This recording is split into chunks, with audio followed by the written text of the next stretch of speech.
2023 a-t-elle été une année aussi catastrophique que 2022 pour moi? Pour ceux qui me suivent depuis plusieurs années, vous avez peut-être vu mon bilan catastrophique de 2022, une vidéo que j'avais publiée il y a à peu près un an et un mois, voilà, j'ai un mois de retard sur ce bilan. Bref, dans cette vidéo, je disais clairement que 2023 serait un peu une année test, une année de changement, et qu'elle serait décisive pour savoir si oui ou non j'allais continuer YouTube. Bref, vous l'avez compris, cette vidéo est là pour faire un petit bilan de l'année 2023, pour revenir sur ce que j'ai fait, sur les projets, sur ce qui a été lancé, et ensuite, vous parler de 2024 juste après. Comme la dernière fois, je vais faire une partie positive, une partie négative, et ensuite les objectifs 2024.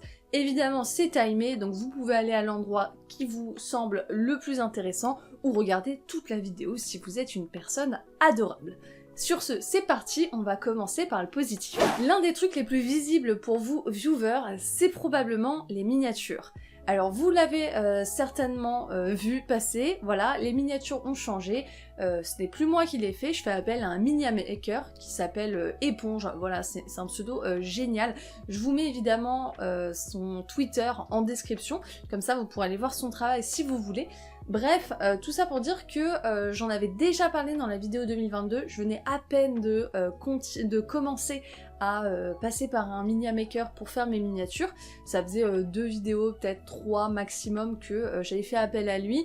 Voilà, maintenant il fait des miniatures pour toutes les vidéos. Donc ça a fait upgrader un peu la qualité. Ça a aussi probablement permis à beaucoup de gens de me découvrir, voilà.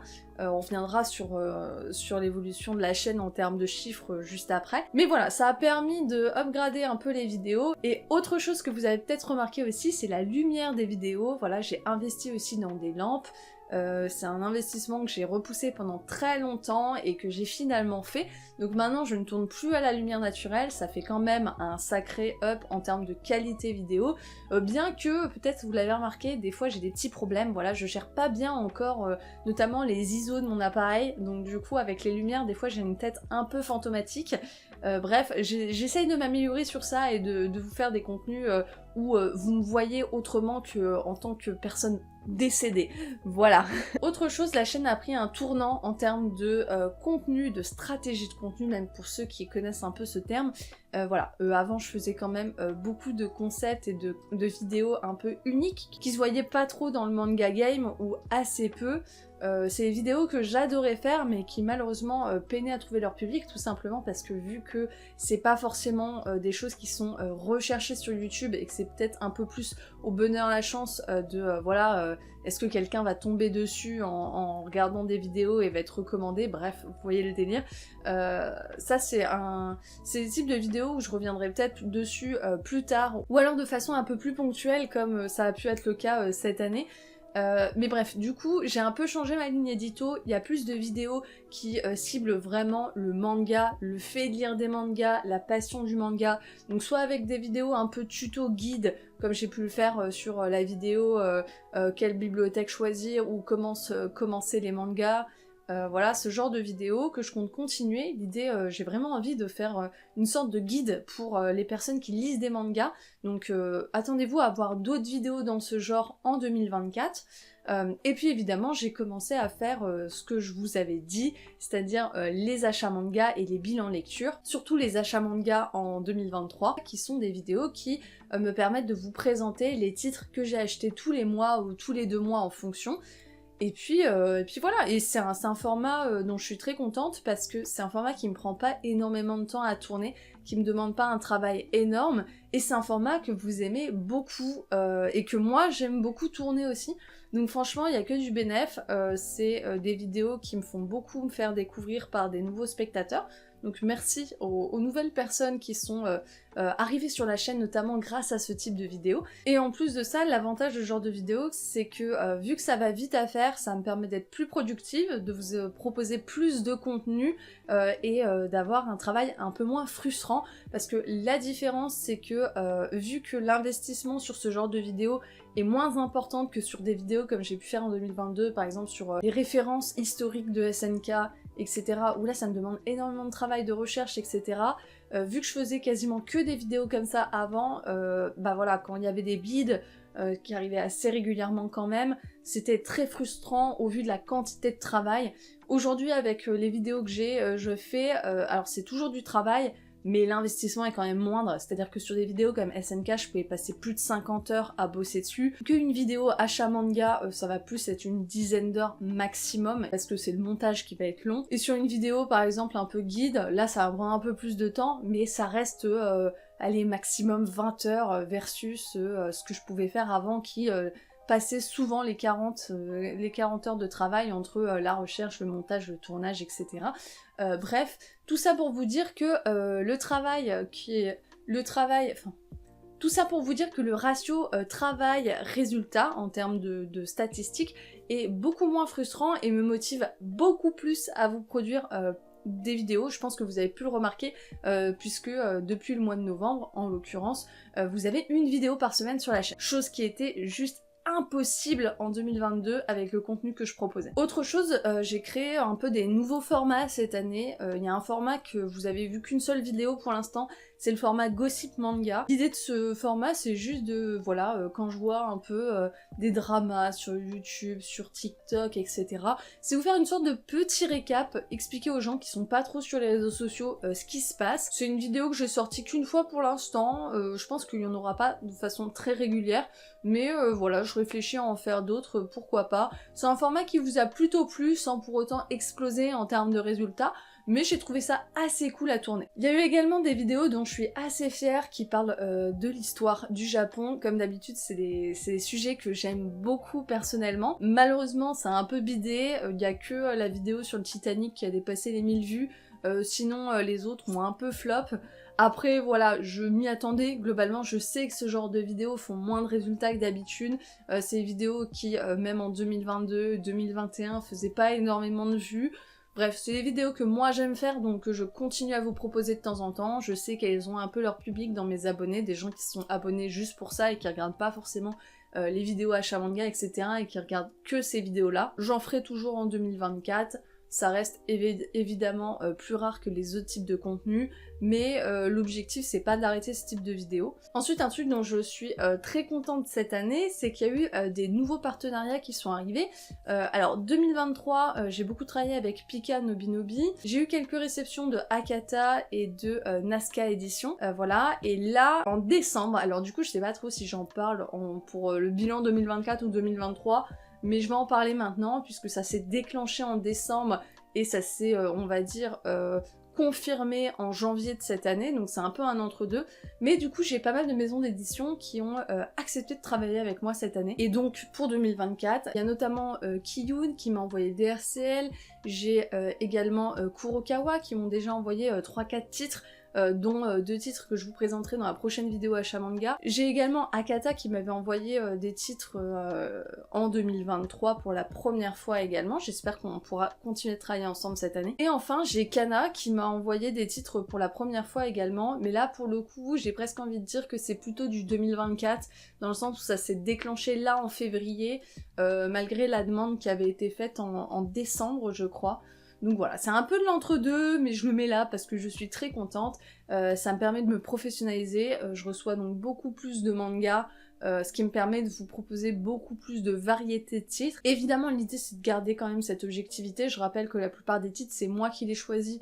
Donc du coup, forcément, vu que c'est moi qui sélectionne les titres que je reçois, généralement il y a de fortes chances que ça soit des titres qui me plaisent et du coup qui potentiellement vous intéressent aussi, vu que vous me suivez pour les mangas que je vous recommande, à peu près, j'imagine. Voilà. Dites-moi si c'est pour ça ou juste parce que vous trouvez que Tiplouf est hyper stylé. Je comprendrai parce que Tiplouf est vraiment très stylé. Et enfin, on va parler chiffres. Dans un premier temps, chiffres positifs et après on ira sur le négatif et on enchaînera sur les chiffres également en négatif. Premier truc très positif, cette année on a passé le cap des 7000 abonnés et des 8000. Donc franchement super contente. J'ai gagné en tout 1200 abonnés. En fait, pour dire la vérité, j'ai perdu 700 abos, j'en ai gagné 1900, donc on est à peu près à 1100 abonnés de gagner en plus par rapport à 2022. Et c'est très cool. Alors j'ai l'impression que je progresse moins vite que certains copains qui font un peu le même type de contenu parce que j'ai une sorte de renouvellement de la commu, c'est-à-dire que J'imagine qu'il y avait beaucoup d'abonnés qui regardaient mes vidéos plutôt pour ce contenu un peu original que je proposais. Malheureusement, ma chaîne étant en pleine stagnation, j'ai décidé de changer un peu ce mode opératoire, ce qui a probablement fait se désabonner un certain nombre de personnes, voilà, donc j'ai perdu quand même 700 ou 800 abonnés cette année, mais j'en ai gagné plus que j'en ai perdu, donc du coup ça m'a permis quand même d'augmenter mon nombre d'abonnés. Voilà globalement pour les stats. En termes de vues c'est pareil, ça se passe très bien cette année, les vidéos font de plus en plus de vues, donc je suis très contente, ça montre que mon travail de cette année est récompensé en quelque sorte, donc ça fait très plaisir. Bref, on passe au négatif maintenant. Le négatif, ça enchaîne un peu sur ce que je disais juste avant, c'est voilà, ma chaîne progresse, cependant elle progresse un peu moins vite que les copains, donc je pense que c'est effectivement lié à ce changement de contenu qui, forcément renouvelle un peu la communauté et les abonnés, c'est-à-dire qu'il y a certains d'entre vous qui probablement étaient abonnés pour des types de vidéos que je ne fais plus aujourd'hui. Donc par conséquent, effectivement, j'ai un petit peu ce ralentissement parce que beaucoup de gens se désabonnent, d'autres s'abonnent, donc c'est un peu plus long. Donc c'est vrai que j'aimerais bien pouvoir progresser un petit peu plus vite, mais en tout cas je suis quand même super contente de ce qui s'est passé cette année pour moi. En vérité cette année il y aura beaucoup moins de négatifs par rapport à l'année dernière. Voilà, j'ai eu un reboost de morale par rapport aux résultats de cette année. Avec la force de travail, au final j'ai réussi à obtenir des résultats qui sont bien plus joyeux pour moi, on va dire. Le gros point négatif de cette année je pense c'est toujours ces vidéos un peu review manga sur un titre particulier qui ne fonctionne absolument pas. C'est aussi le cas pour les vidéos histoire où ça ne marche pas du tout malgré le travail et la qualité je pense que je présente. Voilà, après pour les manga review, je sais que c'est des vidéos qui font moins de vues, pour autant j'ai pas envie d'arrêter d'en faire parce que j'aime bien de temps en temps mettre un seul titre en avant, mais pour le coup du coup je pense que je vais de plus en plus faire des vidéos comme j'ai pu faire cette année avec quel manga lire cet été, où l'idée c'est de vous présenter 3, 4, 5 mangas que j'ai beaucoup aimé et que je vous recommande. Voilà, peut-être que je ferai un peu plus de format dans ce style, ou alors des trucs genre 3 mangas policiers à lire, ou des trucs comme ça, tu vois. Je pense que ça peut être intéressant à la fois pour vous et à la fois pour moi, et les stats seront meilleurs dans le sens où c'est des choses où vous avez tendance à plus cliquer parce que ça vous intrigue, que si je parle d'un manga que vous connaissez pas, pour beaucoup vous allez pas cliquer parce que vu que vous connaissez pas le titre, en fait ça attise pas la curiosité. Voilà, donc je pense qu'il y aura plus de trucs comme ça cette année, mais voilà, point négatif, ça bouge pas, les reviews ça marche pas, et les vidéos histoire ça marche pas non plus, et les vidéos yokai ça marche pas non plus, voilà. Et ensuite, autre négatif, alors là c'est plus lié à moi, mon travail, c'est voilà, j'ai pas posté énormément sur Insta et TikTok cette année, c'est-à-dire que j'ai un peu de mal à être productive sur toutes les plateformes, c'est quelque chose qui est assez difficile quand on est tout seul, mais voilà, on va essayer de poster un peu plus, et bon, faut pas se mentir, il y a allez, 80% des contenus courts qui sont des découpages des contenus longs.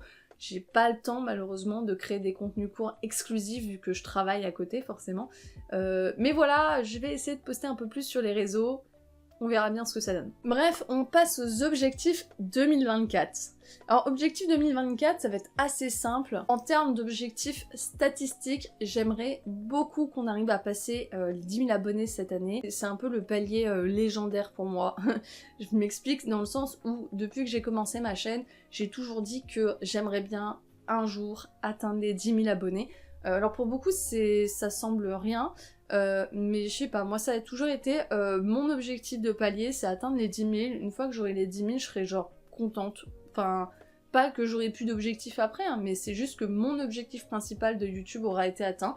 J'aurai atteint les 10K, je serai très contente, et c'est vrai que si on les atteint cette année, ça serait top. Après, au vu du nombre d'abonnés que je prends actuellement, je pense qu'on les aura pas pour fin 2024, mais peut-être pour début 2025. Tout dépend de comment fonctionnent les prochaines vidéos. Voilà, donc à moi de bien travailler et à vous de cliquer. Après, j'aimerais beaucoup réussir, comme je le disais, à poster plus de shorts, plus de trucs sur Insta, etc. Donc ça, on en a parlé juste avant. Et un autre truc, j'aimerais bien faire plus de collabs avec les copains. Pour ça, du coup, j'ai créé ce fameux format On échange nos mangas, qui permet de faire un copain sur ma chaîne et être visible sur sa chaîne à lui. Voilà, donc je vais essayer de continuer ce concept cette année, et j'espère que grâce à ça, on pourra avoir des invités très cool sur la chaîne. Voilà. Puis dernier objectif, j'aimerais bien avoir des collabs rémunérés pour une fois, ça changerait beaucoup, voilà. Parce que YouTube ne paye absolument pas, hein, d'accord, je ne gagne rien du tout. Les mangas que je vous présente, on me les envoie gratos, certes, mais je ne suis pas rémunérée non plus. Donc voilà, une petite rémunération là, ça serait chouette.